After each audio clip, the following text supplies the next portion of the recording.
Shawn Clement here from the Richmond Hill Golf Learning Center. Good morning. Today we're going to have a nice little video on long irons. I know I haven't brought one of those out in a long time, and we're far overdue. So here we go. When people look down at a long iron like 5, 4, and 3, they see very little loft. And when they see, you know, such little loft, they feel the immediate need to help the ball in the air. Let's go back to the basics here about what puts the ball in the air. It's the club face. And how do you get the club face on the ball? Well, you want the sole of the club to be cutting across the grass. So your goal is to maximize the velocity of your swing across the grass, right? So you remember we talked about the grass whip. So I encourage you to go see the video Grass Whip and see how I use this 90-year-old tool that's still available today for $15 at your hardware store. It's just an amazing training aid. And so you pretend that the sole of the club is like a blade and you're shaving grass across the ground, and you're doing this with centrifugal force. So the minute you try to help the ball and you try to push on the club with your arms and hands, you're actually rushing the arms into the body.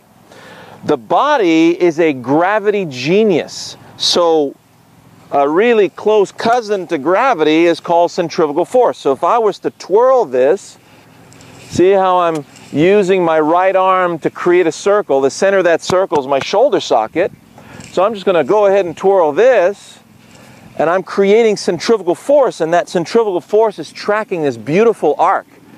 Whenever you take a baseball swing, you'll notice you can really snap the bat or snap the club, and you're looking for that centrifugal pull.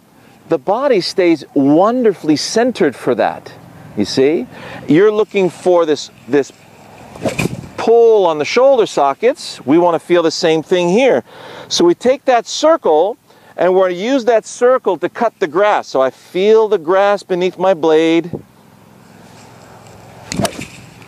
Give myself a nice whipping action. And this whipping action, this twirling action, has to feel extremely effortless. All right? So as you get to the top of the swing, you feel like, oh, I can really whip the snot out of this thing effortlessly. I can't. So now I'm going to feel the need to push on it. Oh yeah. Now it feels like I can really give it a nice solid whip. I want to whip it across the grass. So here we go. Got my target. I pick my spot in front. I'm going to hit a nice high draw. So there's my spot.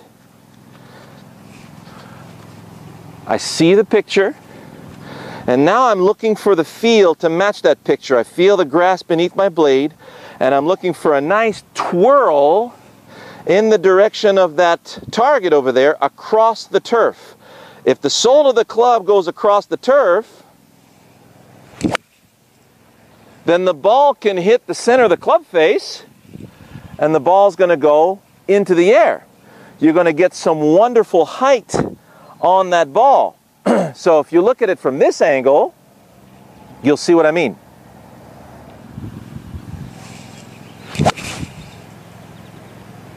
Ooh, baby.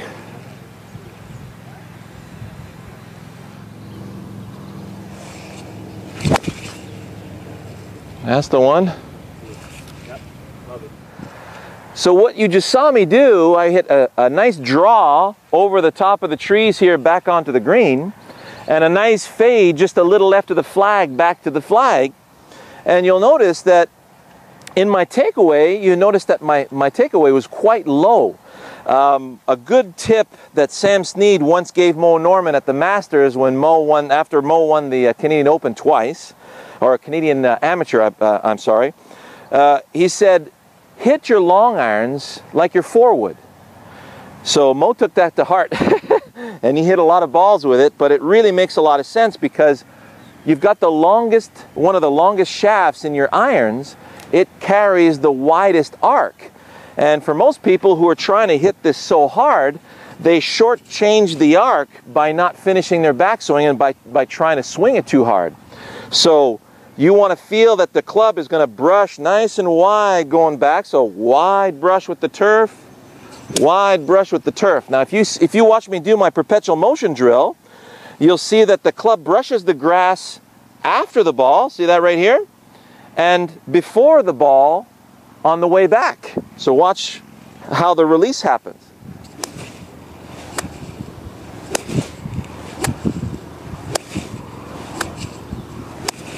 Now you see how wide that is? Notice how the club is brushing all the way to there in the backswing and is staying that low all the way through. That's a very wide arc. So brush it, whip it, brush it, cut across the turf to the target. So we're looking for wide, effortless, twirly, right? That's the sensation you're looking for. You don't want to feel that you're straining to get that width. The width is achieved through centrifugal force. So you already feel like you're in your perpetual motion. You see how easy it is for me to achieve that width, okay? So that's the frame of mind you want to have when you're hitting those long irons.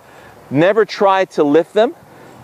You're always swinging across the turf to find that club face, to get that nice cut with the turf, and you're making that swing nice and wide. Stay tuned for our next video where I'm going to show you how to hit these low stingers with these irons, and you really get a picture as to how you should never ever even try or think about lifting the ball with these clubs. You'll see that we can get the ball airborne with the minutest amount of loft. See you then.